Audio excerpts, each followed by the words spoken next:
Amigos, bienvenidos a otro programa de Emprenduro, el cuarto programa de esta serie que trata precisamente de que entre este grupo de emprendedores y de personas que ya disfrutaron las mieles y también pues vivieron el fracaso de los emprendimientos, tengamos de alguna forma la posibilidad de darle luz a los proyectos de personas que apenas están con la idea de emprender un camino. Entonces, las personas que ya pasamos por este camino, intentamos precisamente que con este ejercicio el emprendimiento sea mucho más sencillo. Bienvenido, Marco. Muchas gracias, mi estimado Aquiles. Un gusto estar por acá en tu espacio. Muy bonito el estudio, muy bonitas las cámaras y todo. La energía se siente muy a gusto. Qué padre. Te agradezco la invitación. No, hombre, encantado de tenerte por acá. Marco, cuéntame un poco de tu perfil. ¿Quién eres? ¿Dónde naciste? ¿Qué estudiaste? ¿Qué es lo que estás haciendo hoy? Claro que sí, mi nombre es Marco Mena, tengo 35 años, a punto de cumplir 36, ahorita lo estamos platicando antes de empezar a grabar. Estudié primero la carrera de Derecho, nunca ejercí, casi al mismo tiempo empecé a estudiar la carrera de la Normal Superior, di clases muchos años de mi vida, estuve enfrente de grupos de todos los niveles, desde chicos de preescolar, güey, hasta, sí puedo decir groserías, sí, ¿no? Claro, hasta, sí. hasta universitarios. Entonces me gustó mucho el tema de dar clases, de estar frente a grupo. Oye, es que güey ya no es una grosería, perdón. No, ya es como le dicen. Es un slang. Como tío, que dicen en España y en Colombia que dicen huevón y cosas así. Sí, tiene razón. Entonces, me gustó mucho el tema de estar frente a grupos, ¿no? A lo mejor no me apasionaba tanto el tema de preparar las clases como luego te lo pedían, porque era un proceso muy tedioso, pero sí me gustaba mucho estar cotorreando con la gente. Ajá. Pero siempre tuve la espinita emprendedora, siempre quise tener como que un proyecto por aparte, y como por ahí de 2014-2015 empiezo a sembrar la semillita de un proyecto que se llamó Onedu. Onedu era una plataforma de orientación vocacional en línea en el que tú te podías meter, ubicas Trivago, Booking, todas estas páginas que son para hoteles. Nosotros convertimos Onedu en un portal para universidades en el que tú te podías meter a ver, oye, no sé qué estudiar. Pues vienen todas las carreras, vienen de qué tú puedes dedicar, lo que vas a trabajar, cuánto vas a ganar, y además vienen las universidades que las ofertan. Tú te podías meter a inscribirte desde ahí, a ver el campus, a ver los profesores, la currícula, etcétera, ¿no? Y el proyecto lo empezamos a sembrar y luego ya eventualmente nos empieza a ir muy bien. 2017, 2018, 2019 empezamos a despuntar, empezamos a viajar, empezamos a codearnos con rectores y directores de todas las universidades habidas y por haber en otras ciudades. 2020.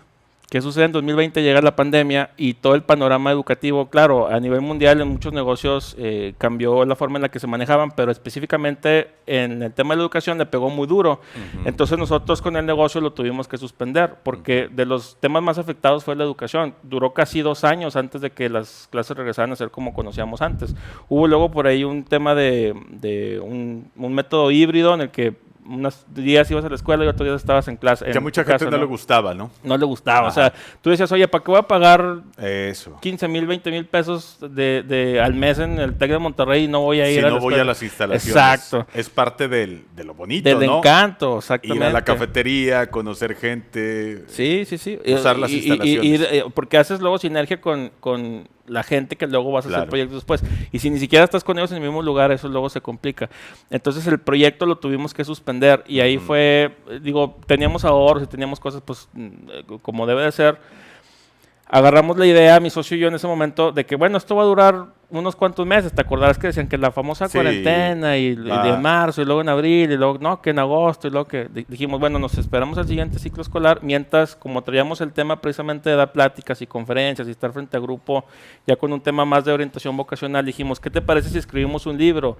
Que nos hacía muy intimidante la idea, entonces dijimos, tú escribe una parte, yo escribo una parte y luego los juntamos a ver cómo lo hacemos y lo metemos como... ¿De qué era el libro? Era de emprendimiento, precisamente. La idea era llegar con una propuesta de valor más interesante con los chicos para que nos vieran como un poquito más de gente de autoridad, de que les sabe el tema, y con las universidades también que nos abrieran más espacios, ¿no? Pero cuando ya empezamos a escribir, como a mí siempre me gustó, me solté y de repente ya habían pasado 3 meses y yo ya tenía un libro prácticamente terminado y mi socio no lo había ni empezado. Nada, entonces dije, bueno, pues y yo me clavé mucho con la idea de, ¿sabes qué? Si ya lo tengo, no me quiero esperar 1000 años a que suceda, lo voy a autopublicar y me metí a buscar cómo se podía hacer eso y a través de Amazon con muchas herramientas muy nobles lo pude hacer y publiqué mi primer libro y imprimí... ¿Cómo se llama tu libro? Mi primer libro se llama Cómo emprender y no morir en el intento. ¿Cómo emprender y no morir en Y el no morir en el intento? intento, exactamente. Está Y interesante. a raíz del libro, yo veía mucho o sigo mucho a un creador de contenido de Monterrey que se llama Roberto Martínez. Ujú. Él tiene un podcast creativo que es de los más escuchados en América Latina y América en general, donde él también es escritor y lo que él hacía era que tenía el podcast, entrevistaba gente, pero realmente era como que la tirada era vender su libro. Entonces siempre decía, compren mi libro de creativo, aquí está, la madre. Entonces yo intenté emular eso, ¿no? Sin conocimiento de comunicación, como lo platicábamos la otra vez, sin conocimiento de cómo mantener una conversación, pero me gustaba, entonces me empecé a meter ahí en ese mundo. Y con una camarita, y luego compré como una GoPro de estas chiquitas, y luego pues grabando. Entrevisté a emprendedores, a empresarios, a artistas, a músicos y demás, así de una manera muy escueta, de una manera muy rústica, pero me fui apasionando, me fui indagando y terminé haciendo algo que realmente pues levanté el negocio, ¿no? Eventualmente hice lo que se llama ahorita la Casa del Podcast, donde apoyo a gente que también quiere tener sus podcasts, que buscan no nada más la parte de la producción, sino que alguien que les diga, a ver, güey, se me hace que aquí le puedes hacer así porque ahorita la gente está respondiendo Asesoría con de esto. contenido. Exacto, el tema de la edición también de los clips, les hago los clips y ellos se sienten muy a gusto porque nada más llegan a platicar y ya se olvidan. Pues tú lo debes de saber, ¿no? También Sí, con el tema de la sí, producción sí. ya nada más llegas y te pones a platicar y no te tienes que estar... Porque es muy intimidante las primeras veces que te metes. Por ejemplo, yo cuando empecé a aprender a Premiere Pro, donde sigo editando algunas cosas, o sea, dices, güey, ¿esto con qué se come, no? Ujú. Después pues ya te vas haciendo un poco más un experto y ya se sistematizan muchas cosas y es mucho más sencillo. Pero si tú le quieres pedir eso a todos los creadores de contenido, muchos se van a agüitar, o sea, Sí. la verdad no lo van a poder sacar. Entonces ahorita ando muy metido en eso. Escribí luego mi segundo libro, que lo publiqué también, ¿Por qué odias los libros de autoayuda? Se llama. Es un ensayo sobre la mentalidad del éxito. Ahorita estoy como presidente de la Comisión de Empresarios Jóvenes Coparmex, aquí en La Laguna, donde también, digamos que tomamos bajo nuestra ala a emprendedores que o apenas andan empezando o andan ahí teniendo sus primeros pininos con el mundo del emprendimiento y los tratamos de aconsejar para que lleguen a un nivel más arriba. ¿Cómo fue que te involucraste en el mundo del emprendimiento? ¿Qué fue lo que, si es que te acuerdas de ese punto en el que en el momento de la vida estabas estudiando igual que muchos de nosotros, pero qué fue particularmente lo que te enamora del emprendimiento? Fíjate que yo creo que más bien es un tema más psicológico, en el sentido de que luego esto me lo hizo ver un buen amigo, Toño Miranda, el psicólogo de cabecera. Platicábamos, así era una plática muy casual, y me dice, ¿sí sabes por qué eres emprendedor, Marco? Y luego yo, no, ¿por qué no? Porque tus papás se divorciaron, güey. Y como tu papá no estuvo en tu vida, tienes un tema de rebeldía con las figuras de autoridad. Entonces no encajas también En la empresa, en en una el- empresa así Ajá. donde tienes que contestarle a alguien, ¿no? Y yo creo que sí tiene mucha razón porque las veces que yo llegué a trabajar en empresas grandes, como lo fue, pues sistemas educativos varios y universidades varias, está muy padre el trabajo, pero no está tan padre el ambiente ya con compañeros o con administrativos. Sí. Luego de repente puede ser tóxico, de repente se hacen comentarios. Casi siempre es tóxico. Sí, son chingaqueritos Ajá. y doble cara, a ti te dicen una cosa muy bonita y luego por atrás, oye, ¿ya viste este güey que hizo tal y tal? Entonces, uno se agüita de estar trabajando así, ¿no? Porque, y uno de los temas que a lo mejor vamos a desarrollar después es precisamente el tema del trabajo en equipo, cómo Ajá. desarrollar un equipo de una manera adecuada. Oye, no puedes tener un buen equipo si andan hablando a espaldas de los unos de los otros, ¿verdad? Ujú. Eventualmente se van a querer picar los ojos o se van a querer apuñalar por la espalda o van a querer ver cómo le hace uno de ellos para sobresalir y si se tiene que chingar a los demás lo va a hacer. Ujú. Entonces, detectar ese tipo de cosas es interesante. Pero bueno, yo estaba ahí y no me gustaba estar ahí. Entonces dije, qué mejor que yo sea mi propio jefe. ¿Cómo? No sé. Vamos a inventarle. Y fue de la manera en la que empecé con el mundo del emprendimiento. A emprender. Sí. Particularmente de los negocios que tú has hecho, en los negocios en los que tú has emprendido, además de que, pues que puede ser una manera de apoyar, pero que también necesita dinero para sobrevivir, Sí, que claro. es tu estudio, con tus luces, con tus cámaras, para filmar, hacer, editar podcast. Además de este emprendimiento, ¿qué otro emprendimiento No, tienes? fíjate que me ha ido muy bien, la verdad. Ajá. Tanto con el tema de la casa del podcast como con el tema de la regalía de los libros. Puedo decir hasta ahorita que me ha ido Te ha ido bien. me ha ido bien, o sea, para vivir bien. Y la tirada es, ya estoy empezando, acabo de empezar por fin a probar las mieles de la monetización en redes sociales Ujú. y la tirada es crecerlo lo suficiente como para que sea el negocio principal. Que sea otro negocio también. Sí, exactamente. Que técnicamente, ya lo he dicho en varias ocasiones, lo que recomiendan las personas que saben, que ya pasaron por este camino, es que uno tenga por lo menos 6 fuentes o 7 fuentes de ingreso Pasivos. diferentes. Pasivos, Sí, claro. exacto. Y no es fácil. No es fácil si tienes sobre todo cuando tienes la prisa de que las cosas funcionen. Cuando no tienes prisa, creo que es mucho más adecuado emprender. Cuando tienes un empleo, cuando tienes el apoyo de tus padres, de tu familia, creo que es más fácil porque tienes ese paracaídas que te permite equivocarte sin rasparte las rodillas. Es correcto. Fíjate, estaba viendo una estadística para prepararme para aquí, para la plática, y vi que 9 de cada 10 startups, es decir, emprendedores de lo que tú quieras, terminan fallando. O sea, solamente 1 de cada 10 tiene un negocio o empieza un negocio que tiene un buen tiempo de vida, ¿verdad? Más de 5 años. Quiere decir que los otros 9 no la están librando. Y una estadística que va aunada a eso es que la mayoría de los emprendedores emprenden por necesidad y no por oportunidad. ¿Qué quiere decir? Estoy frito, no tengo dinero, me casé, tengo hijos, tengo que pagar la colegiatura, voy a trabajar de lo que sea. Y la mayoría de la gente aquí tenemos la fortuna de que en México son un poco más laxos en el tema de permisos para algunas cosas y tú te puedes poner afuera de tu casa a vender gorditas, sopes, hamburguesas, lonches, hot dogs. Y no pasa nada. Y no pasa nada, nadie te la va a hacer de todos. O sea, sí puede ser que sí, pero pues ahí te arreglas y tú puedes tener un negocio que funcione. Pero no es lo mismo, y esto me lo decía Mike Burrito, no sé si tengas el gusto de... Lo vi en tu podcast. Recientemente lo vi en tu podcast. El buen Mike Burritos me decía que uno de los negocios más nobles es la comida, pero también uno de los peores si no te apasiona, porque son muchas horas en las que le tienes que dedicar, o sea, te tienes que levantar tú, si abres en la mañana, a las 5 de la mañana todos los días, pero aparte terminas tu jornada a las 2, 3 de la tarde, te tienes que ir en la tardecita un poco después al mercado a comprar lo que vas a hacer el día siguiente o abastecerte, entonces es una maquinita que nunca para, ¿verdad? Si no estás realmente apasionado, comprometido con esa visión, no la vas a armar, porque sí te puede ir muy bien, pero vas a estar desvelado. Por ejemplo, él platica que de repente él vende pues burritos de hielera, pero ya tiene como 6 puestos y aparte tiene un restaurantito y ya abrió otro y tiene food trucks y la madre. Pero dice, güey, yo me voy a vender porque a la gente le gusta verme porque soy el que salgo en redes sociales. Claro. Y dice, me voy a vender, por ejemplo, ya a la Morelos y de repente son las 3 de la mañana cuando ya terminé. Y sí me va muy bien, pero llego a mi casa derrotado. Lo único que quiero hacer es dormir. Pero pues en la mañana me toca levantar a volverlo a hacer, ¿no? A repetir el proceso. Repetir el proceso. Entonces imagínate no estar enamorado de eso y tenerlo que hacer todos los días, estás acabado, no lo vas a olvidar. Es desgastante. Es más desgastante inclusive que tener un empleo que no te gusta. Fácil. Porque en el empleo, bueno, tendrás por lo menos un horario laboral que casi siempre o en muchas ocasiones hay que quedarte un poco más de horas a trabajar porque hay cosas pendientes que hacer en algún momento de la historia y te pagan con pizza o te compensan de cierta forma con algo de comer.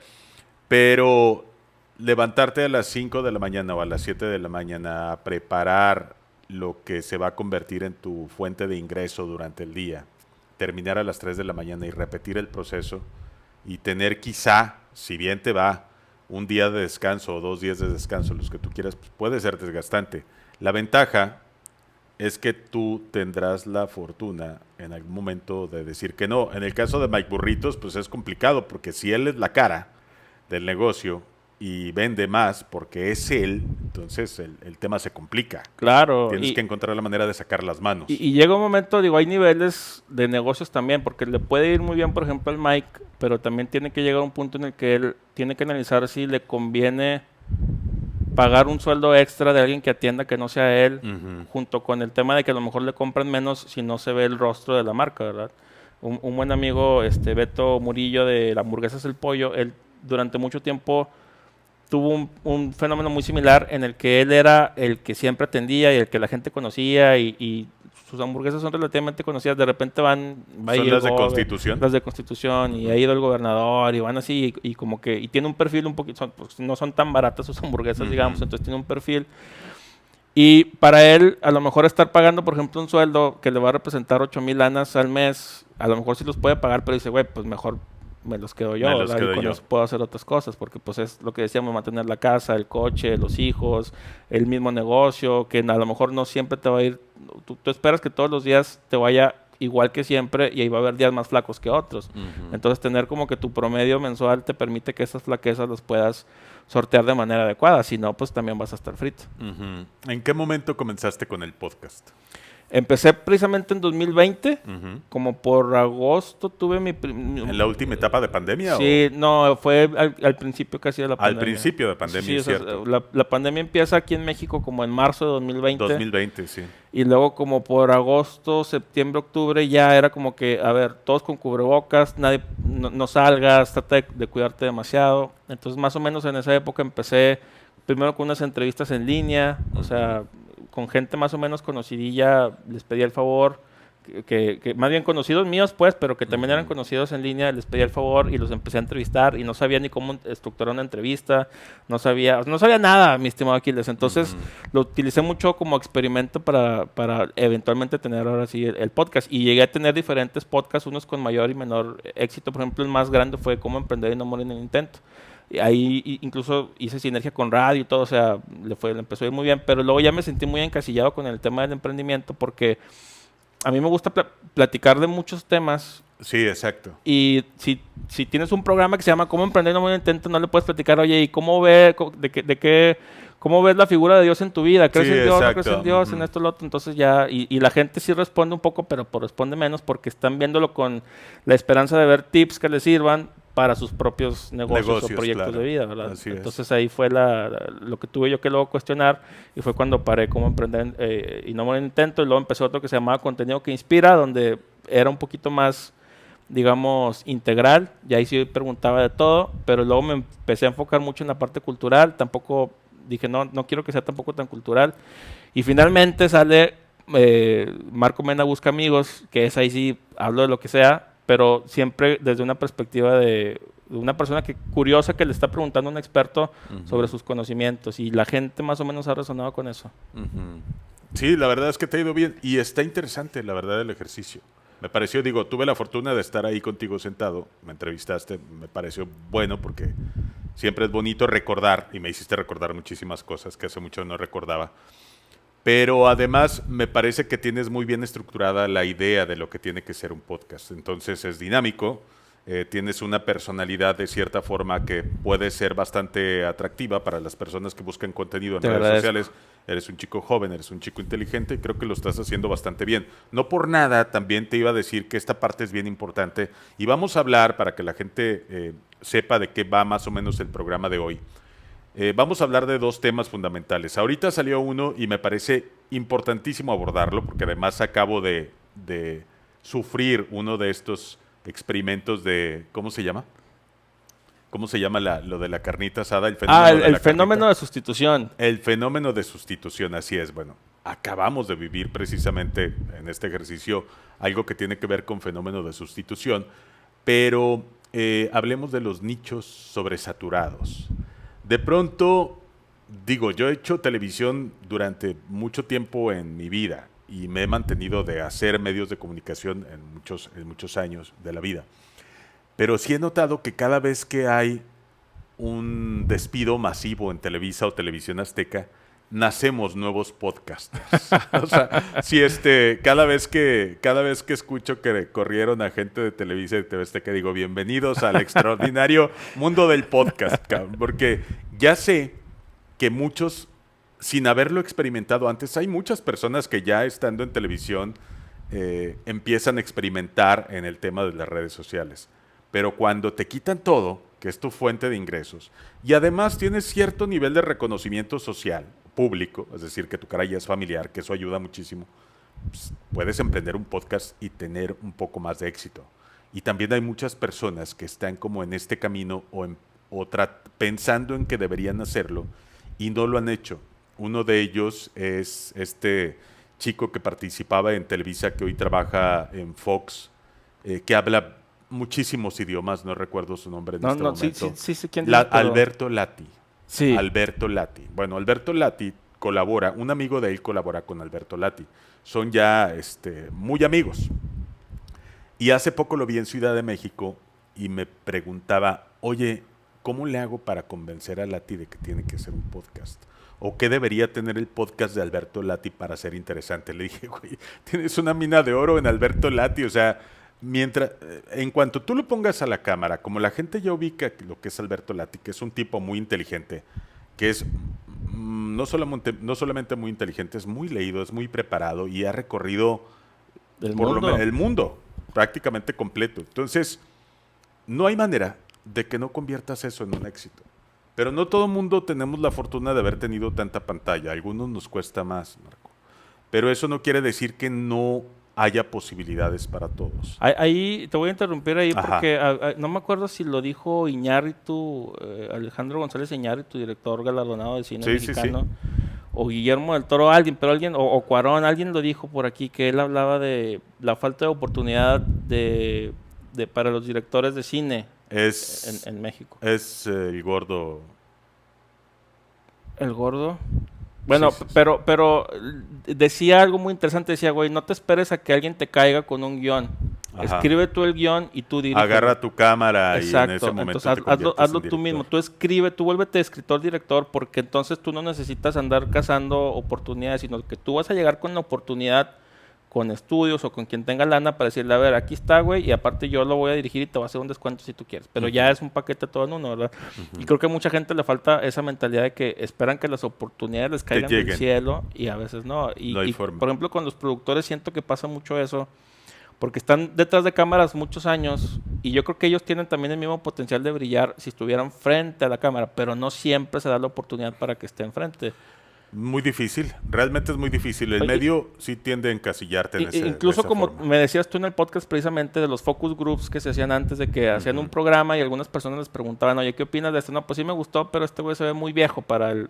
Sí, pero ahorita, por ejemplo, en el podcast ya no hay edades. O sea, mientras tengas una personalidad interesante, sepas de lo que estás hablando, seas una persona inteligente, claro, dependiendo también del giro, o seas chistoso, lo que tú quieras, el apartado físico a lo mejor ya no va a ser tan importante más que la personalidad. Y a lo mejor antes sí se glorificaba el hecho de que fueras el güero alto de ojo azul o la güera alta de ojo azul, de piel o sea, ¿cómo le llaman? De porcelana. De porcelana. Sí, exacto. Entonces, digo, sigue ayudando. Claro que ayuda, ajá, pero a lo que voy es que ya no es... O sea, ahorita ya tú te metes a ver de repente a los... ¿Conoces a la Chucky?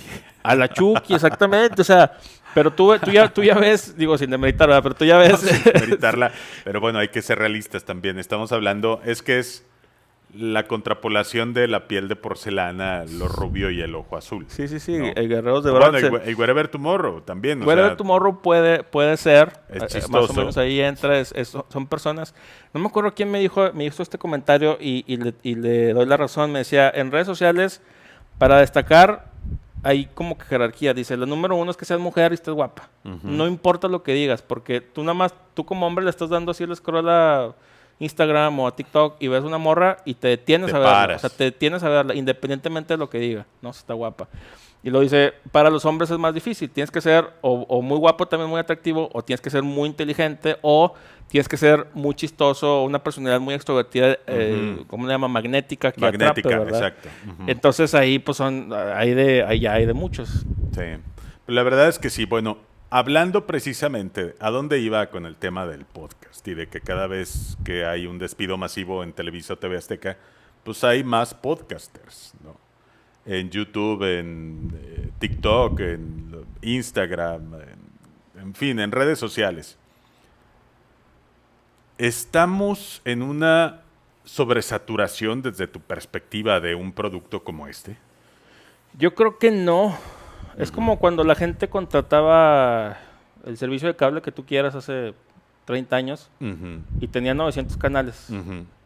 Tú podías decir, yo nunca voy a ver los 900 canales, voy a ver nomás 6. 6, exactamente. Pero dependiendo de la gente, la misma gente va a ver diferentes canales. Entonces no creo que haya, o sea, el sol sale para todos. ¿Alguna vez te ha tocado trabajar en algún mercado sobresaturado o emprender en un mercado sobresaturado?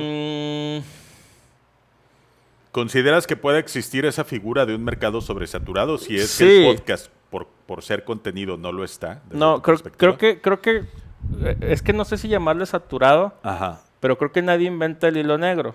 Que hay mucha oferta. Hay mucha oferta. Aunque habitualmente el exceso de oferta, o sea, por la ley de la oferta y la demanda, pues el exceso de oferta reduce la demanda, es decir, o le baja el precio al producto. Te pone en una posición en la que tienes que competir con muy pocas expectativas porque hay tanta gente ofreciendo lo mismo y a veces con la misma calidad. Es decir, podrías decir, no, bueno, es que mi producto o lo que yo ofrezco es superior por determinados distintivos, ¿no?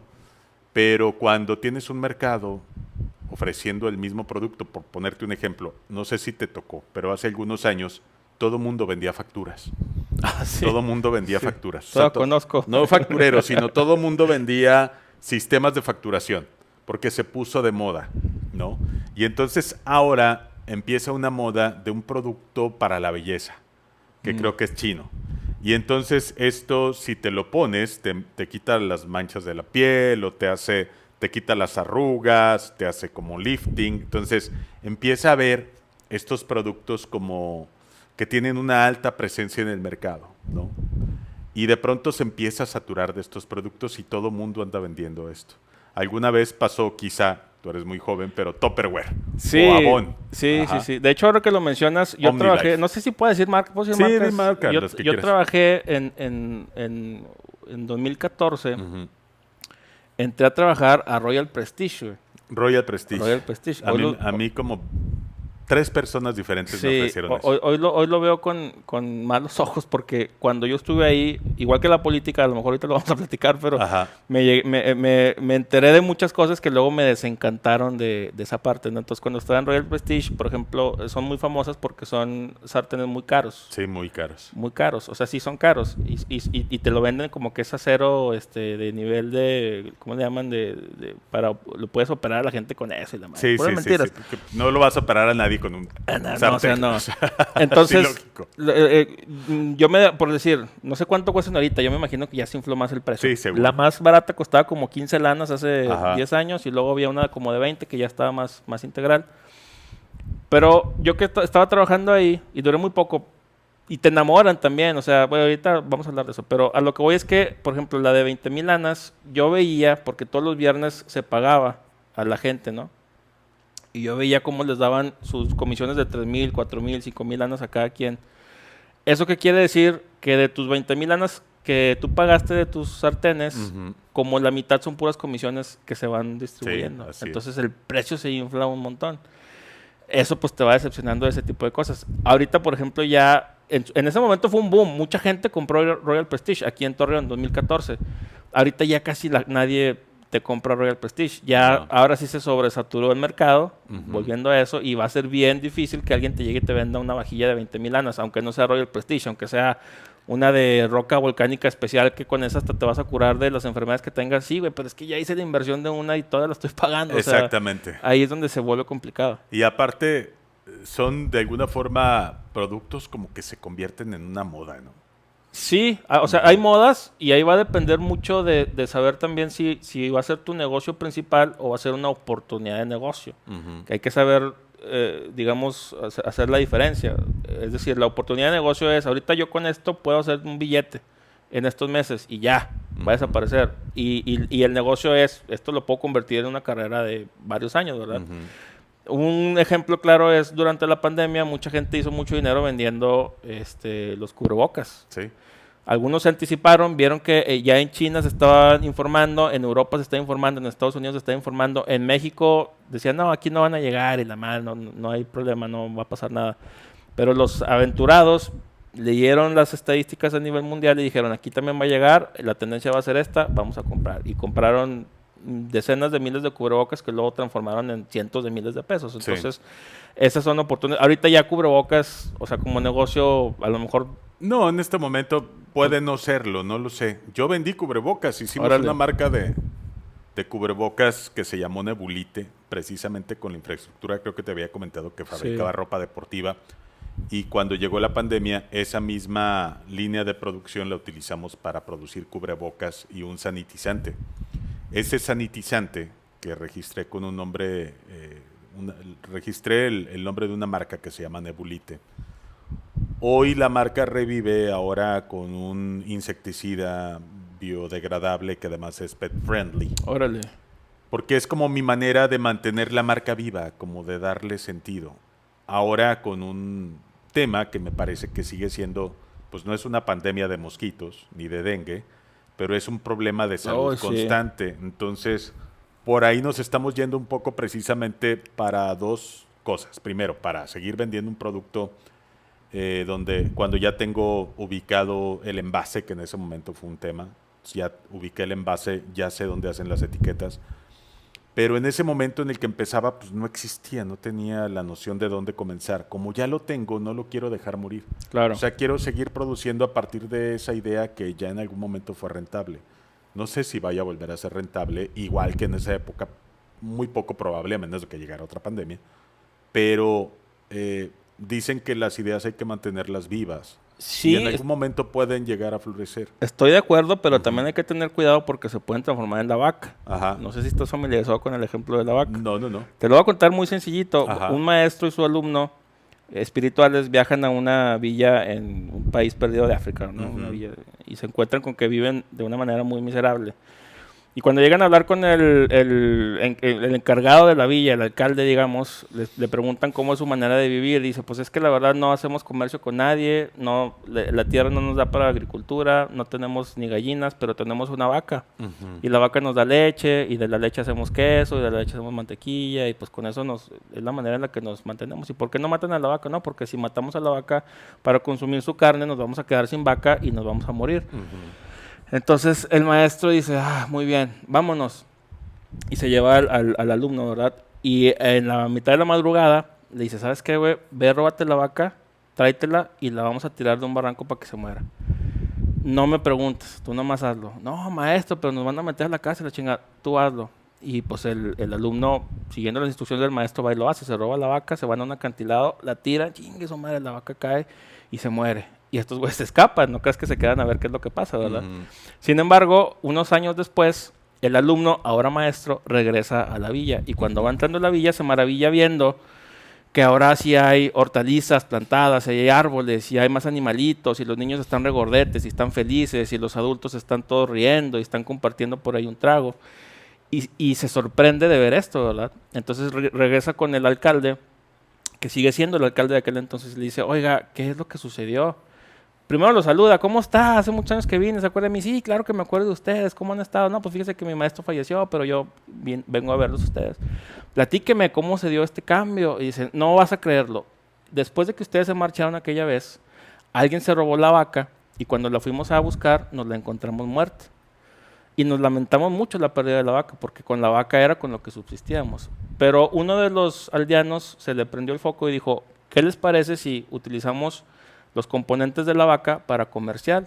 Y entonces quitaron el cuero de la vaca para hacer zapatos y los órganos los convirtieron en comida para venderlo también. Hicieron picadillo, hicieron esto, hicieron lo otro y lo empezaron a comercial con algunas de las villas que estaban ahí cerca. Entonces les empezaron a dar gallinas por el picadillo y ya tenían gallinas y ahora las gallinas daban huevo y ahora los huevos los comerciaban por granos y ahora los granos los podían empezar a plantar y luego de acá agarraron tierra fértil, entonces la empezaron a poner.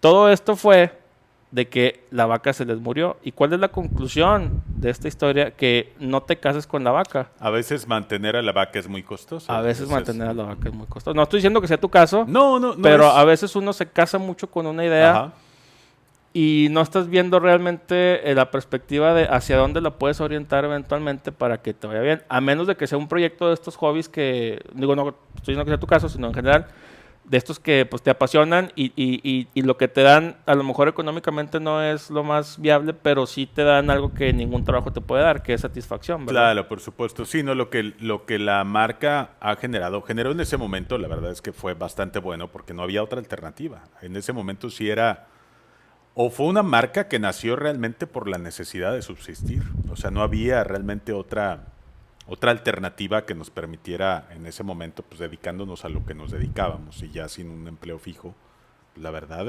hubiera sido muy complicado.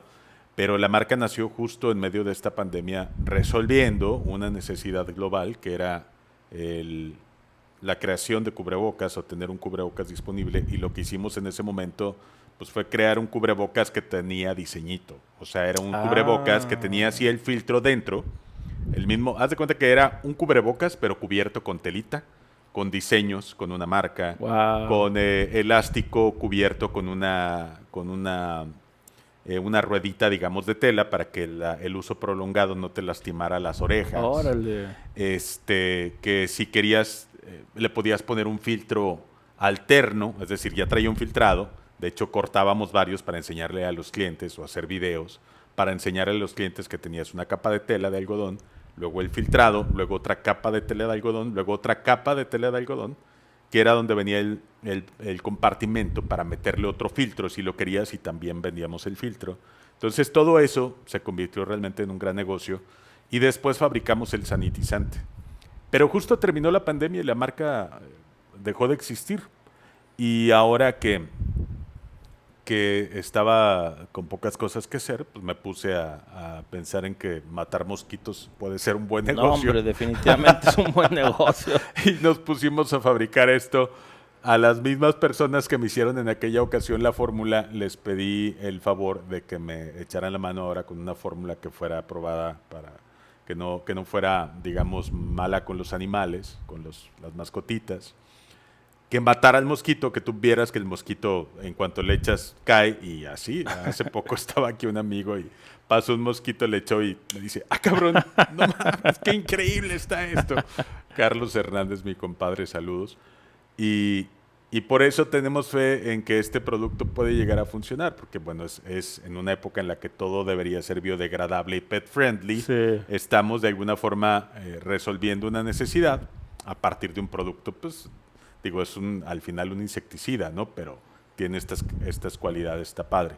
Pero siempre estamos buscando emprender. A ver, la pregunta sería, ¿está uno emprendiendo hasta que le pega a una y esa una se convierte en tu forma de vivir todo el tiempo, o nunca dejas de emprender cuando ya emprendiste? O sea, ¿es un gusto por el emprendimiento, o tan pronto resuelves un emprendimiento y lo conviertes en una empresa exitosa, dejas de emprender? No, siempre emprendes. Ajá. Yo creo que emprender, más que un negocio, es una actitud. Uh-huh.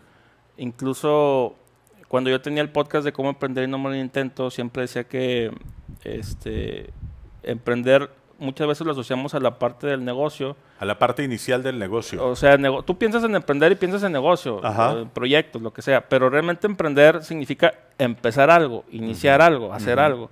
Entonces, en ese sentido, creo que nunca dejamos de emprender. Ahora, ya cuando lo transformas en un empleo, primero, luego ya en un negocio, y luego ya en un negocio sustentable, ya son diferentes etapas. Va a depender mucho de tu perfil, de lo que quieras para tu vida, de las herramientas con las que tengas. No es lo mismo emprender siendo el hijo de los de Soriana que emprender siendo alguien que sus papás tienen un puesto de gorditas y que les da apenas para vivir modestos, ¿verdad? Ajá. Entonces tienes que comprender mucho. No quiere decir que no puedas luego saltar de nivel, Sí, lo por cual supuesto. también es complicado, pero es perfectamente posible. Puede ser. Entonces va a depender mucho de tu propio perfil. Número uno sería tratarlo como un autoempleo, es decir, yo tengo mi negocio que me da para vivir y me da para vivir bien, ¿verdad? Eso ya se puede escalar. Esa sería la primera pregunta. Es decir, puedo tener, por ejemplo, varios estudios de producción. A ver, si los tengo, ¿qué riesgos asociados tiene? Y ¿me conviene o no me conviene? Por ejemplo, ¿me conviene tener 2 estudios de producción en una misma ciudad? ¿O me conviene tener uno aquí y uno en Ciudad de México, uno en Durango, uno en... Entonces empieza a ver, no, pues me conviene a lo mejor tenerlos en diferentes ciudades. Ok, pero el tema de la supervisión, ¿cómo va a ser? ¿Con quién me tendría que asociar para no tener yo que estarle pagando para que lo pueda estar atendiendo y que sea apasionado como yo? Entonces ya empiezas a ver ese tipo de cosas y ya dices, ¿sí merece la pena escalarse? No merece. Ok, los riesgos son altos, pero también las recompensas pueden ser mucho más altas, entonces sí me conviene. Va a depender mucho del giro en el que estás, ¿verdad? Puede ser, por ejemplo, más fácil escalar a lo mejor un puesto de gorditas, porque puedes tener 10 en una misma ciudad y no va a pasar nada, como las hieleras de burritos. O los burritos, ¿sí? También, Aquí hay o sea, gente que tiene en todos hieleras lados, en todos tienen lados. hieleras en todos lados y es un negocio lo suficientemente rentable como para que o tú lo hagas o tú le pagues a alguien por hacerlo y que lo venda por ti. Entonces va a depender mucho del giro en ese sentido. En tu caso, ¿tienes hoy, digamos que visibles, o por lo que comentas, tus fuentes de ingresos son tanto el podcast, que ha sido un ejercicio exitoso, como la venta de libros? En la venta de libros, pues no necesariamente tienes que estar. Seguramente, eventualmente tienes que promover, tienes que seguir promoviendo, porque hay muchas personas, digo, yo tengo un libro, y de repente llegamos a pensar que pues tú dejas el libro en Amazon, en Kindle, y solo se va a vender, ¿no? Que la gente, como si realmente alguien en este mundo hubiera estado esperando que tú publicaras tu nuevo libro para ir rápido a comprarlo e informarle a todo mundo que ya salió tu nuevo libro. Pues no es así, tiene uno que estar reiteradamente hablando de lo mismo y de lo mismo y de lo mismo, ¿no? Aunque aburras, aunque la gente diga, oye, este libro lo publicaste hace 7 años y lo sigues. Sí, güey, lo sigo vendiendo. Eso, un paréntesis ahí, Roberto Ajá, Martínez, que te digo ajá. que es una de mis grandes inspiraciones, alguien le hizo el comentario a él y luego él lo replica en el podcast y dice, me hicieron el comentario de que siempre es la primera vez que alguien me ve. Ujú. Es decir, tengo mi audiencia y hay audiencia que me conoce de muchos años, pero cada video hay una persona que me ve por Nueva, primera vez. exactamente. Entonces, si tú estás hablando del libro, para mucha gente puede ser cansado porque ya te vio 1000 Ya veces. lo escuchó. Pero para la persona que lo va a ver por primera vez es el gancho perfecto para que te compre el libro, o te compre el servicio, o te compre lo que sea, ¿verdad? Pues aprovechando, hay que Entonces, anunciar nuestros libros. ¿Dónde está tu libro? Mi libro está en todas las plataformas digitales, Google Ajá. Books, en Amazon, Hotmart. en Kindle, sí, en Hotmart, de manera física y de manera digital. Sí, Los dos, Cómo emprender y no morir en el intento y ¿Por qué odias los libros de autoayuda? Un ensayo sobre la mentalidad del éxito. Marco Mena. Marco Mena. En Amazon creo que si me buscas soy de los Marco primeros Mena ahí va a resultados, sí, aparecer. y pues en las demás no me he fijado últimamente, ¿verdad? Pero en Amazon sí. Y ahorita estoy escribiendo mi tercer libro que se llama, no tiene nada que ver con emprendimiento ni desarrollo personal, es una novela de misterio, se llama El misterio de Maple Falls. Ah, ok. Entonces ese ahí... ¿Y de dónde nació tu gusto por la novela? Me nació el gusto por escribir. Eres un abogado, más bien, fuiste un graduado de la carrera de leyes con un perfil totalmente enfocado a otra cosa. Yo quería Ajá. estudiar para ser director de cine, güey. Ajá. Pero en aquel entonces... te estoy Tienes hablando- 36 años, todavía puedes A hacerlo. lo mejor, a lo Ajá. mejor. Pero en aquel entonces, hace 20 años, más o menos, la carrera de cine, que sigue siendo complicada, en aquel entonces más, para poderla estudiar, tenías que ir a presentar examen al CUEC y Ujú. solamente quedaban 10 personas. Ahorita ya quedan, el otro día hice, porque me acordé y chequé, ahorita quedan 17, güey. Ujú. O sea, en 20 años solamente no se ha ni duplicado la matrícula anual. Entonces no me animé, porque era ir y era buscar y muchas cosas, ¿no?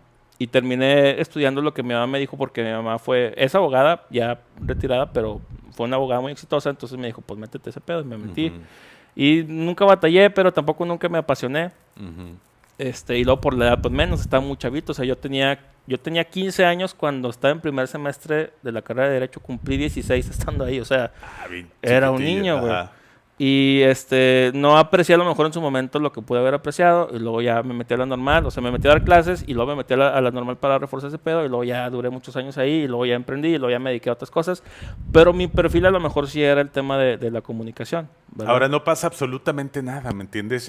Eso es lo que siempre he creído, que estudies lo que estudies. Al final te puedes dedicar a lo que te dé la gana y no necesariamente necesitabas haberlo aprendido en un aula durante 4 años y medio. Es decir, qué bueno que el título al final sirve o no sirve, no sé, en algunos casos servirá. En el mío a lo mejor sirvió porque te piden un currículum y mandas tu papelería, tu documentación para conseguir un empleo. Pero ya en el ámbito en el que estoy en este momento, realmente los títulos nobiliarios pues no sirven de nada. Realmente lo que sirve es si sabes o no sabes hacer lo que dices que sabes hacer. Yo creo que hay dos cosas que son muy importantes, más allá del título. O sea, cuando emprendes, el título no importa. Ujú. Importan más las conexiones que tengas. Sí, por o supuesto. qué tan hábil eres para hacerte de conexiones o tocar la puerta y no agüitarte si no te la abren y Ujú. tocar otra. En ese sentido creo que el título no importa tanto cuando vas a emprender. Nadie te va a pedir, o sea, que tengas tu título de comunicación si tú quieres poner tu estudio. Lo que te van a pedir es que te la rifes cuando ya lo estás Que seas haciendo, bueno, lo que dices, exactamente. ¿verdad? Exacto. Y nada más para aterrizar la pregunta que me hacías de dónde nace mi gusto por la escritura, yo pasé por un periodo de una ligera depresión cuando corté con mi primera novia, güey, mi primer ¿En amor. qué año? 2011. 2011. Ya estaba grande, o sea, tendría 21. Chavito. Florecí grande para los estándares de tener una novia. ¿Cuánto tenías con tu novia? No, un año. O sea, duré un año y medio con ella y cortamos. Pero fue la primera chica con la que muchas cosas, y el primer te amo, y el primer viajecillo. Entonces estaba muy clavado y luego me corta. Y siento que cuando lo platico, habiendo pasado tantos años, piensan que lo platico de una forma que sigo muy clavado, pensando en ella. Pero Ajá. no, o sea, más bien me remonto a lo que sentí en ese momento. Pero te dio la sensibilidad para escribir. O sea, la chava sin quererlo, cuando mató tu vaca, cuando te mató la vaca, te dio la posibilidad de escribir. O sea, te abrió las puertas a un futuro que quizá no habías imaginado. Sí, con el cuero de esa vaca me hice un cuaderno y en el cuaderno escribí. Entonces, la manera en la que utilicé para hacer catarsis de todo lo negativo que sentía, yo decía, Marco, tú eres una persona muy inteligente. No te quedes con eso que sientes, úsalo como combustible. Y toda la tristeza que tenía acumulada la empecé a empapar en el libro, y salieron palabras y escribí un libro. O sea, es un libro que nunca voy a publicar, es más bien una especie de diario, si tú quieres. De diario, sí.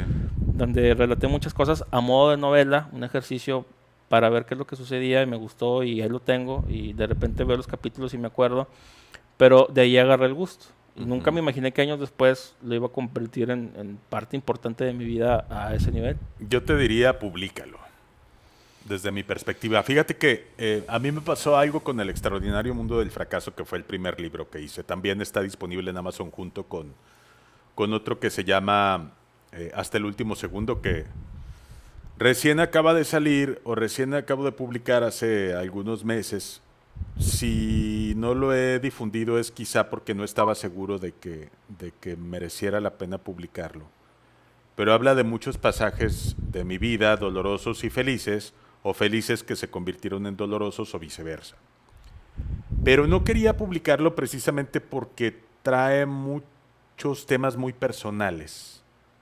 Aunque creo que a veces hablar de esos temas puede ayudarle a alguien más a encontrarse en esa experiencia y puede decir, puta, a mí también me está pasando, a mí también me pasó. Seguro. Y puede ser reconfortante. Creo que en tu caso, una desilusión desamorosa, a lo mejor a los 21 años de edad, que no eras un niño, ya tenías, digamos que bastante conciencia de lo que estaba pasando con tus sentimientos y con tu vida, pero todo lo que te hizo sentir, ignoro de lo que trate esos escritos, pero creo que en las manos adecuadas podrían llegar a ser muy útiles. En el libro de Bienvenidos al extraordinario mundo del fracaso, lo que puse al final fue, ojalá que este libro te alcance a tiempo.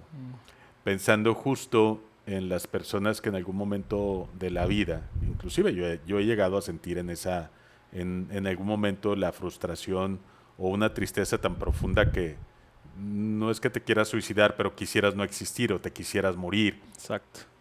Por eso la frase de ojalá que este libro te alcance a tiempo, sí, antes de que tomes quizá la mala decisión de quitarte la vida o separarte de todo lo que te define, simplemente porque estás pasando en este momento. No, y porque ¿no? hay personas, o vemos personas, yo siempre digo que es el alma del artista, y, o sea, se manifiesta de muchas maneras tu arte, ¿no? Pero cuando tienes esa alma, tiendes a ser una persona más sensible en ciertos aspectos, y si algo te tumba el doble o peor. Exactamente. ¿no? Entonces, uno no ve la salida al final de ese túnel, y pues estás pensando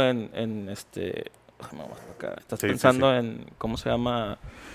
Pues algo que te puede ayudar a lidiar con el dolor, y no ves cómo hacerlo. Salida. Entonces dices, pues mejor ya una bala y se acabó, exacto, sí. Pues hay muchas personas que lo han pensado así. Difícil decir si había otra salida, no lo sabes. Para uno que no ha estado en esa situación puede ser sencillo. No sabes qué estaba experimentando esa persona y pues hay que respetar en todos los sentidos. Pero bueno, hablando de los mercados saturados.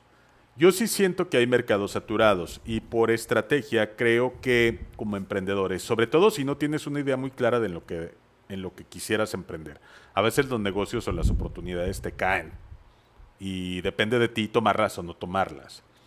Pero creo que es mucho más adecuado emprender o invertir en un mercado donde la competencia no es tanta. Por eso dicen que los buenos negocios habitualmente son aburridos, Marco. Porque hay muy pocas personas formadas en esa fila. ¿Cuál es tu punto de vista? Mira, respecto de esto que te acabo de decir. Estoy de acuerdo. ¿Necesariamente un buen negocio es aburrido? No, un negocio estable tiende a ser más aburrido. Por ejemplo, mi hermano el otro día me estaba preguntando, tiene la posibilidad de acceder a cierta cantidad de dinero, y pues estábamos teniendo como que un brainstorming, ¿cómo se dice en español? Una lluvia de ideas. Una lluvia de ideas. Y yo le decía, pues güey, pues pon una estética, O sea, el tema de la mujer siempre va a ser negocio, pero a lo mejor no te vas a apasionar, que es lo que decíamos al principio.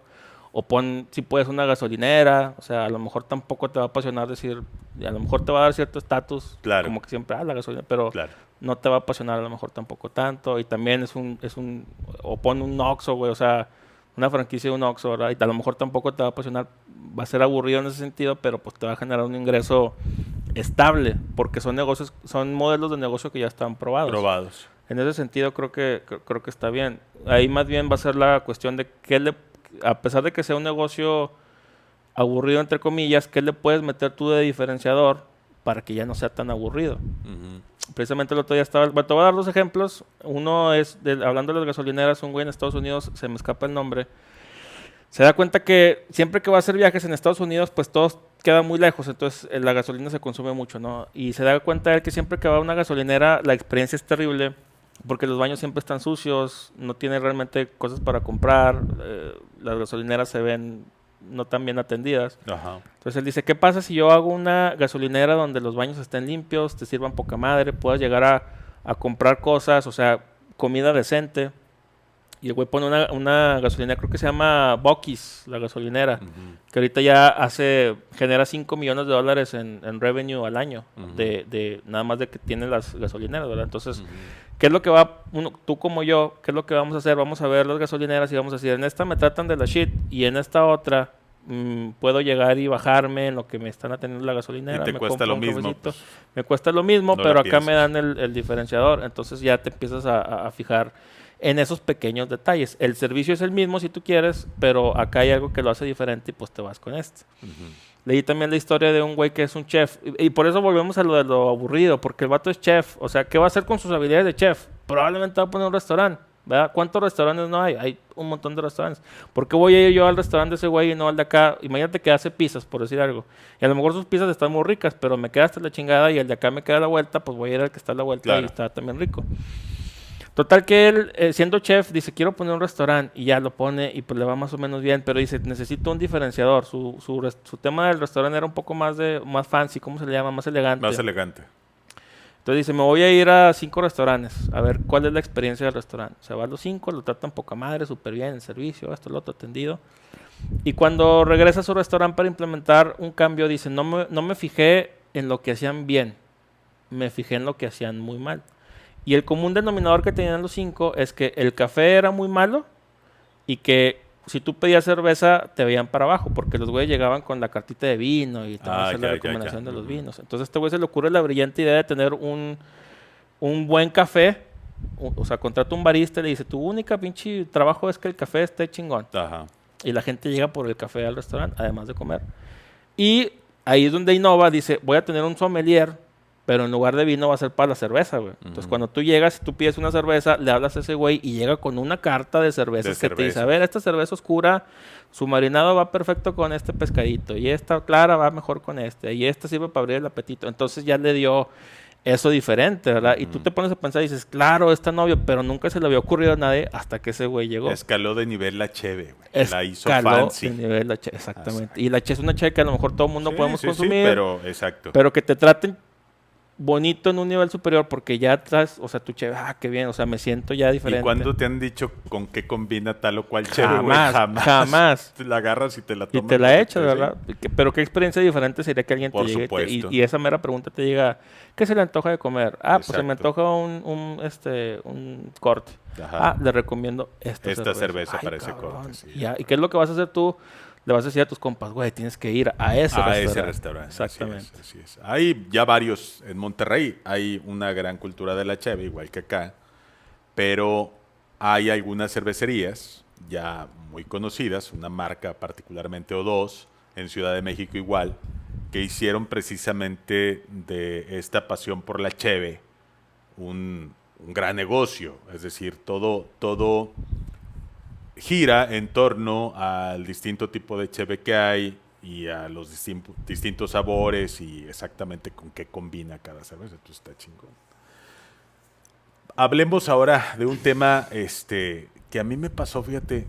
No es nada más de la comarca lagunera, pero sí me ha pasado aquí en varias ocasiones. Yo he ido a varias pláticas de café, güey. Habitualmente, oye, nos vemos en el Starbucks porque traemos un proyecto bien chingón. Órale, pues, termino yendo al Starbucks. Y le dedicas pues ya una buena parte de tu día a salirte de casa para irte al Starbucks. Y entonces empiezas a desarrollar ideas que nunca se concretan, güey. Es correcto. Planes o proyectos que jamás llegan a ningún lado. Haz de cuenta que platicas en el Starbucks. No sé si sea una pinche maldición del Starbucks, ¿eh? Porque siempre me ha pasado en el Starbucks. No he medido el Boss Café, ni otro, ni el Cafenio, pero a lo mejor es una pinche maldición del Starbucks. Pero resulta que lo que se platica en Starbucks nunca se hace, güey. Esto antes pasaba en las pedas. Esto pasaba en las pedas, en las mesas donde estabas echando la cheve o la cuba. De repente había ideas extraordinarias que jamás llegaban a nada, pero me ha pasado aquí muy frecuentemente. ¿Qué pasa con eso?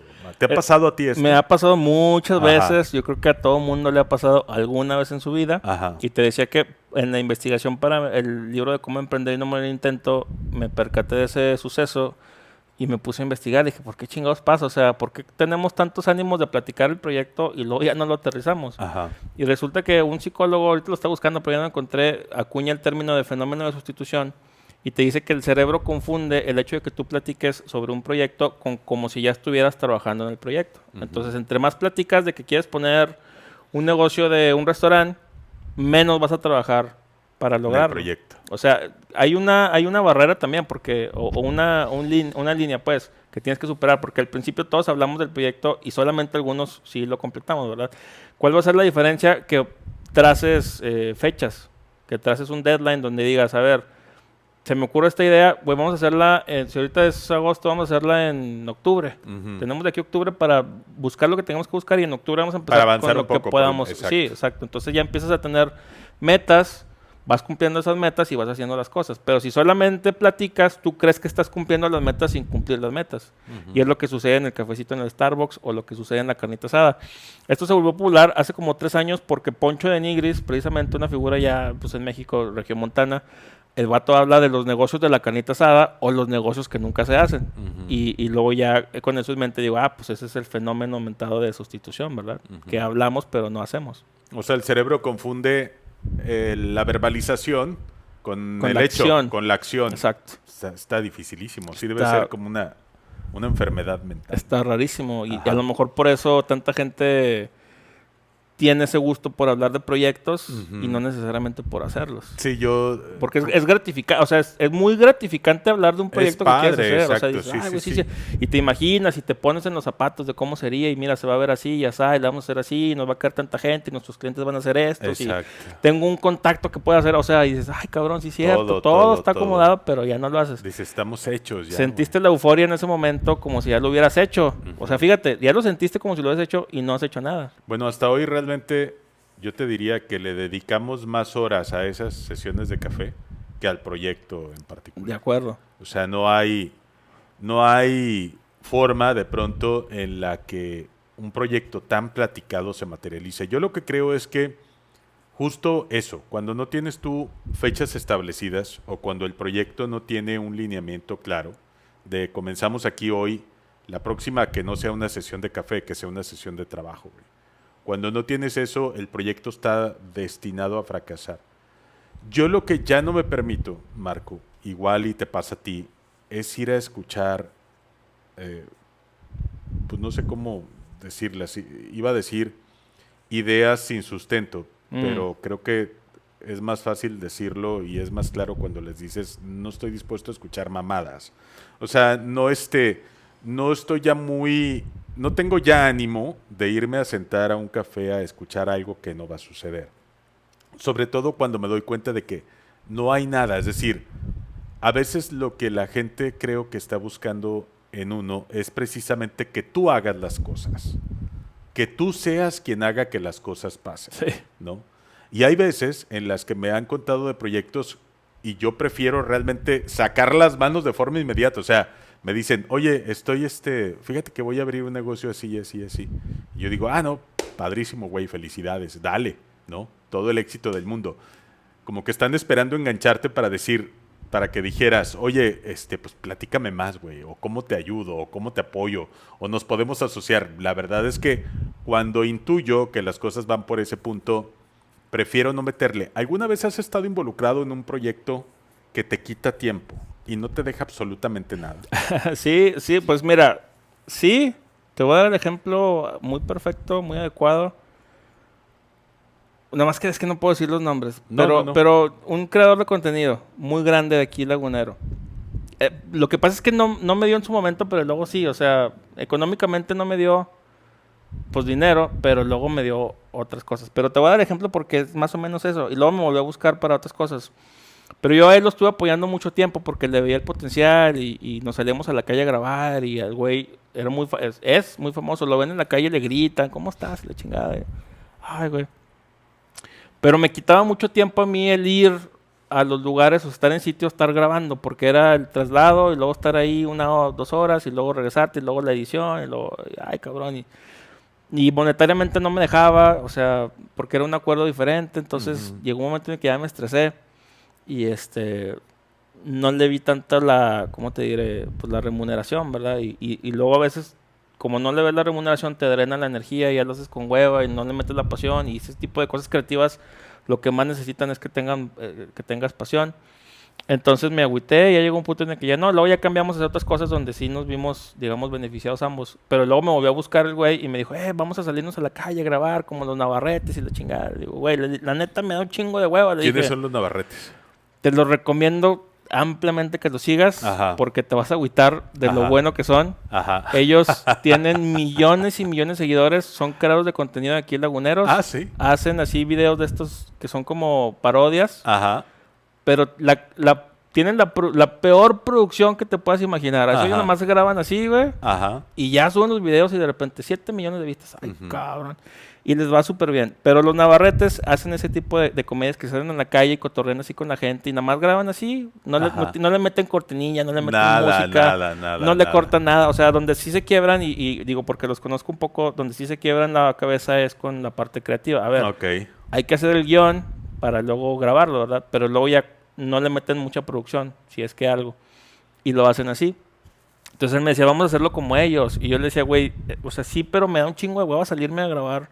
Ahorita ya, le digo, con lo que tengo construido y que estoy construyendo, prefiero seguirle a esto, que meterme ya donde no sé cuál sea el plan. Sí, a lo mejor despuntamos y nos va bien cabrón, ¿verdad? Ajá. Pero pues me da mucha hueva hacerlo.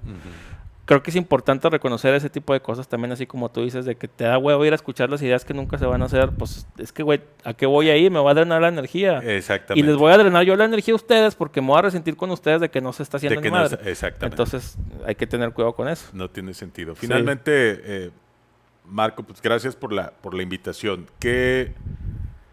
Si tuvieras un ABC para el tema del emprendimiento que pudiéramos compartir, o un consejo nada más, un solo consejo para el emprendedor, para el nuevo emprendedor, ¿cuál sería? Se me ocurre uno, no es tan apasionante, pero es el más importante y es que tienes que ser un crack con la administración de tus finanzas. Y lo voy a decir así porque siento que sí tiene más impacto y no por quererme echar las flores, pero llegué yo a tener cientos de miles de pesos en mi cuenta de banco y luego valió pito porque no los cuidé. Y luego quererlo volver a construir es muy difícil. Ya tienes, es como ligar, no es lo mismo ligar a los 20 que a los 25, que ya tienes un trabajo estable, ya sabes, o en la prepa que a los 25, que ya sabes muchas otras cosas, pero de todas maneras tiene su grado de dificultad, ¿verdad? Entonces yo no supe administrar bien mis finanzas y valió pito. No que me quedara en la bancarrota, ¿verdad? Pero a lo que voy es que si no sabes tú administrar las cosas, si no sabes cuidarte con el tema de los gastos, si no sabes ser modesto en algunas cosas, el negocio es el que lo va a ver reflejado. Entonces hay que tener cuidado con el tema de cómo manejas el dinero. Si no confías en ti mismo para manejar el dinero, que yo creo que es muy importante, trata de confiar en otra persona, o sea, contrátala para que sea quien te lo administre y de esa manera vas a tener tú finanzas saludables personales y finanzas saludables en el negocio. Porque mucha gente confunde el dinero del negocio con el dinero de uno. Sí. Y eso es fatal. Es fatal. De repente ya no puedes pagarle a proveedores, De repente ya no puedes pagar esto, de repente se te atora esto otro, porque ya te fuiste a cenar con los compas y dijiste, yo tengo dinero, ahí les va, pum, y pagas, güey, y te sientes bien chingón en ese momento. Pero a los 15 días dices, ay, cabrón, ¿cómo lo voy a hacer para pagar esto otro? Te empieza ¿verdad? a hacer falta esa lana. Exacto, entonces, finanzas. Decía Carlos Bremer que el rico vive con 800 si gana 800. Si gana 1000, vive con 800. Si gana 1200, vive con 800. Si gana 5000, vive con 800. O sea, la mentalidad es completamente distinta y creo que ese es fundamentalmente un problema. Que cuando sentimos que tenemos un poco más de ingresos, tenemos como 20 maneras en las que nos podemos reventar ya esos ingresos. Y el problema es ese, que el dinero se agota rápido y ganarlo cada vez es más complejo. Es complejo. Y mira, ahí tú tienes la culpa, mi estimado Aquiles, porque por muchos años nos vendieron la idea de las telenovelas. Sí. En Azteca y en Televisa. No, pero yo no hacía Ay, telenovelas. No, pero ahí gracias estabas. a Dios. Sí, ahí estaba metido. Era parte de la enfermedad. No, pero es cierto. Es verdad. Sí es un modelo en el que todo está estructurado, mi Marco. Todo está hecho precisamente para inyectarle la idea desde una telenovela, si tú quieres, o desde un cómic, o desde un libro vaquero, güey, a la gente, al pueblo, que lo que hay que hacer es gastarse la plata que te cae, porque del otro lado, yo soy dueño de la televisora, pero también soy dueño del centro comercial. Exacto. Entonces, a mí lo que me conviene precisamente es infundirte esta idea de Ir a que gastar. tienes exactamente. Y fíjate, nomás para cerrar, ¿quiénes son dos de los superhéroes? Ahorita que estamos viendo tu colección ¿quiénes de son Star Wars. dos de los superhéroes más famosos de ambas franquicias? Por un lado tenemos a Batman, Batman pero ¿Batman qué es? es un multimillonario. Es un multimillonario Ajá. o billonario, uno. Y del otro lado tenemos a la reciente cara del universo Marvel, Iron Man. Iron Man. ¿Y Iron Man qué es? Es un multimillonario. Multimillonario. Exacto. Entonces, ahí está el truco. El truco es sea multimillonario. Es correcto. Tenemos que ser multimillonarios para tener valores, por lo menos en el universo Marvel, güey, o en DC Comics. Oye, Marco, pues muchas gracias por venir. Gracias a ti, Aquiles, me la pasé increíble. Espero que sea la primera de muchas emisiones. Encantado. Redes sociales y repite, por favor, dónde conseguimos tu libro. ¿Cómo se llaman y dónde los conseguimos? Claro que sí. Los libros se llaman Cómo emprender y no morir en el intento. Ajá. Y ¿Por qué odias los libros de autoayuda? Un ensayo sobre la mentalidad del éxito. Ambos están disponibles en todas las plataformas digitales, pero primordialmente en Amazon. Y mis redes sociales me pueden encontrar en todos lados como @soymarcomena o Marco Mena Busca Amigos. Es decir, mi handle es @soymarcomena, pero si le ponen Busca Amigos voy a salir yo probablemente. Muy bien, pues muchas gracias, Marco. Gracias A ti. por estar con nosotros. Qué chido que viniste. Gracias. Y gracias a todos ustedes. Acuérdense de seguir las redes de Emprenduro. Estamos tratando de construir precisamente esta red de emprendedores que eventualmente queremos que a todos nos vaya bien. Entonces se trata de una red de apoyo en la que emprendedores apoyan a emprendedores. ¿Con qué? Con contactos, con tips, con muchas cosas, con proveedores adecuados, informando también de proveedores inadecuados o de gente mala paga o de clientes malos. Entonces, lo que tratamos de hacer a partir de esta red es precisamente construir cada vez una mejor carretera para el emprendimiento. Entonces, muchas gracias, suscríbanse a las redes sociales y muy pronto vamos a tener el sitio web también para podernos registrar ahí todos y estar en comunicación, estar en contacto y apoyarnos entre todos a hacer sinergia. Gracias. Y a las empresas, aquí hay gente con mucho conocimiento del emprendimiento, con mucho conocimiento sobre temas particulares y creo que a ustedes les puede ser muy interesante acceder a esta base de personas para alimentar las mentes de sus colaboradores. Gracias y nos vemos el próximo episodio. Vámonos. Vámonos.